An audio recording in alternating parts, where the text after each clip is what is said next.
Hello friends, welcome back to Dig It with Raven. I'm making a very special video today because many of you are commenting on my reaction videos and stating that, of course, movies about archaeology are so unrealistic. If they made a movie about archaeology, it would just be too boring.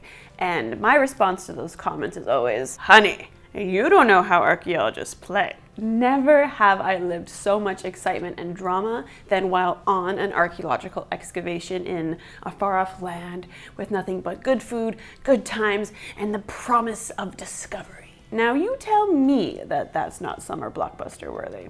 But then again, maybe it's best that we don't make movies about the real archaeology, because then the world will know our most sacred secret. Anyways, one of my most requested videos of late has been to provide my opinion on which movies most accurately depict the field of archaeology. And to be honest, I'll take any excuse to watch movies for science and rant about them online. So here you have it, my friends, my top 5 movies for the most accurate depiction of archaeology. Oh yeah, and guys, don't forget to watch to the end because I'm going to be telling you who won the 5,000 subscriber giveaway at the end of this video. Coming in hot at number 1 is The Body. It's a very not so well-known movie from 2001 starring Antonio Banderas as a Catholic priest, and there's this whole drama about if this archaeologist in Jerusalem has found the body of Christ, and if indeed there was a resurrection or not, all that fun drama. But she is an archaeologist, and she's amazing. She's like my hero. She dresses like an archaeologist. She's got, the long pants on with all of the pockets and her pick hanging from her belt.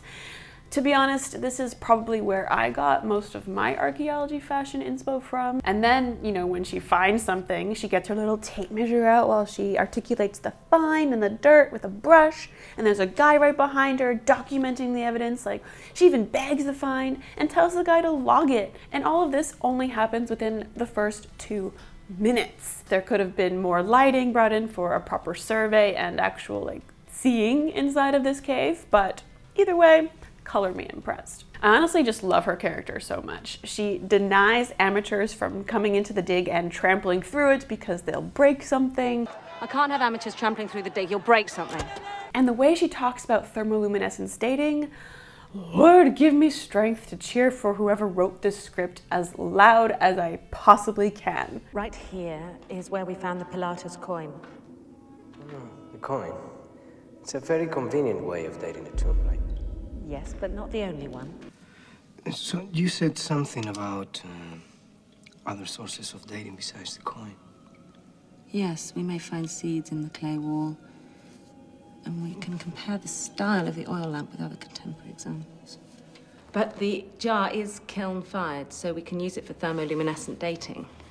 All we have to do is to find one other piece that we know to be from 32 AD, and then we match the glow curves. The work on the site also looks pretty realistic to me. Of course, I've never actually dug in Israel, but I don't see anything glaringly wrong, and it looks like it's got all the equipment, like a total station, pottery boxes, people doing drawings, the works. When you watch the movie, you can't help but laugh at the poor shop owner whose backyard is just being torn apart when he says, "All I wanted to do was dig a basement." Commercial archaeology strikes again. Next we have timeline. Now, while there are of course many things that aren't very accurate about archaeology in this 2003 Gerard Butler speaking in his original accent classic, for example, we don't transport back in time through wormholes, and there definitely aren't on-site labs made out of glass walls with carbon-14 dating capabilities. Of course, all of that deserves its own reaction video, so that's going to be coming sometime in the future. But apart from all of that stuff, there are some amazingly realistic archaeology moments. The archaeology scenes are filled with a lot of extras wearing very unfashionable clothing and big sun hats. And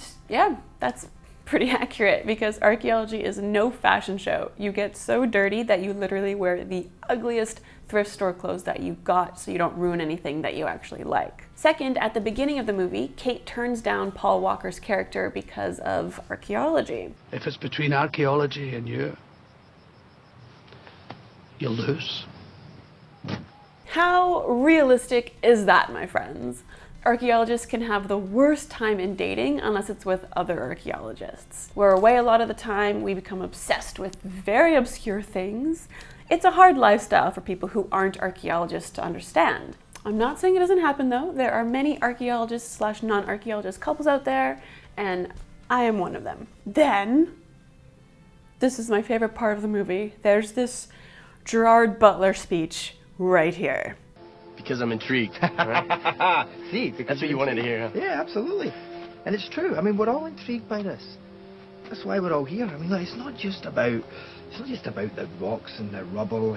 You know, it's about these people. I mean, who were they? And what were their stories? Right. It helps us to understand where we came from, or where we're going. That pretty much sums it up right there. Like, oh God, I could listen to that man talk about archaeology all day, every day.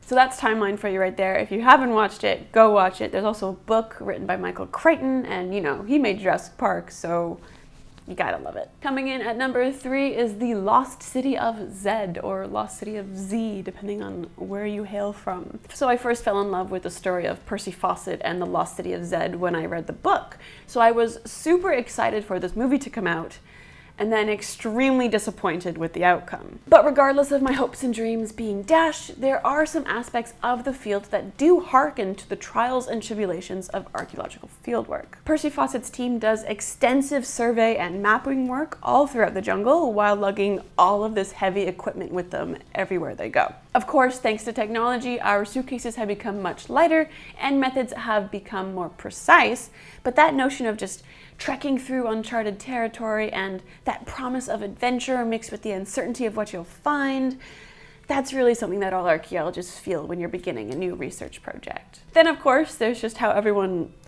feels and looks partway through the trek and the questioning of all of your life choices. What did you hope to achieve out here? I don't know. And you feel that around week 3. But then suddenly you don't feel that way anymore because you come across a piece of information that leads you to a revelation and you become completely obsessed with it. It's pottery. In the ground. Look at this. They're ancient. You said no one had been here before.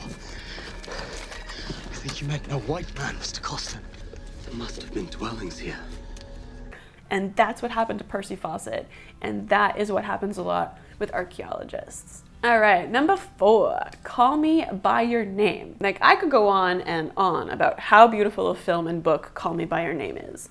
It's such a perfect little peach on growing up and falling in love, and the father's speech at the end, like, Lord have mercy on my daddy issues. But we're here to talk about archaeology. Honestly, archaeology plays such a tiny role in this film that you forget that it's in there most of the time. Except for that one scene where they bring out a bronze statue from the water.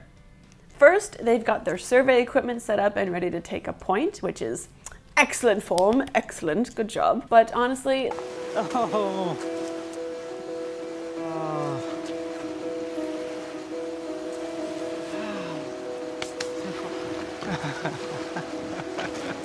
like that fascination and excitement that you get when watching that scene perfectly encapsulates how you feel when you find something amazing that no one else has seen or touched for hundreds or thousands of years. And that's one of the many reasons why I love Call Me By Your Name. And to be honest, after I film this, I'm probably gonna go rewatch the dad speech and cry a little bit. And coming in last, but certainly not least, it is Agatha Christie's Poirot series, Season 8, Episode 2, Murder in Mesopotamia. So this one, I guess, isn't quite a movie.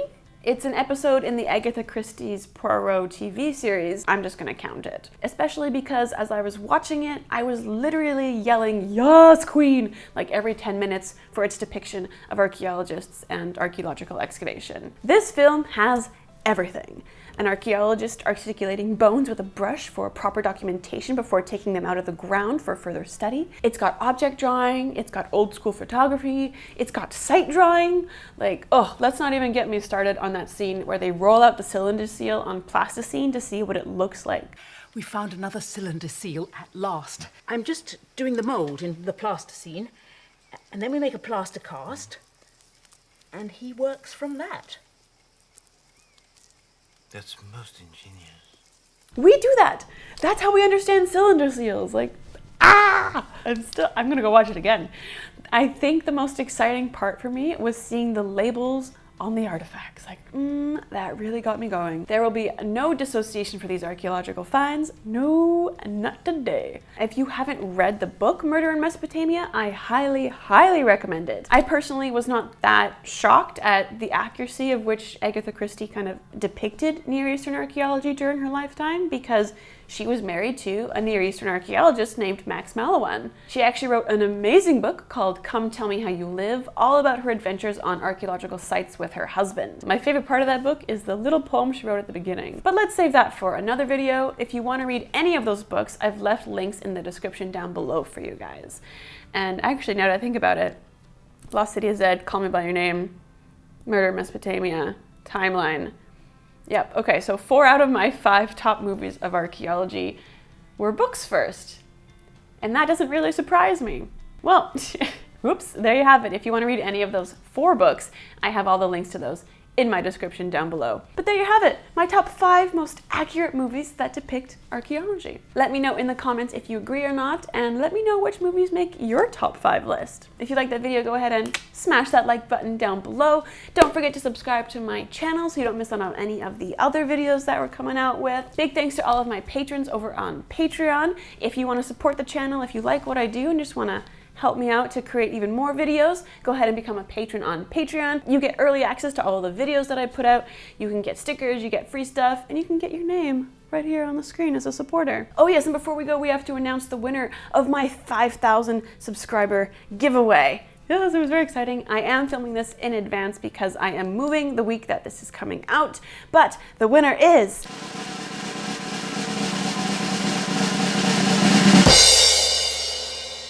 Thank you so much, you guys. Thank you to everyone who entered the contest. Thank you for giving me 5,000 subscribers. I cannot wait to get to 10,000, to 100,000, to just, keep bringing you the archaeology content. Here are all of my socials, and as always, stay dirty, my friends.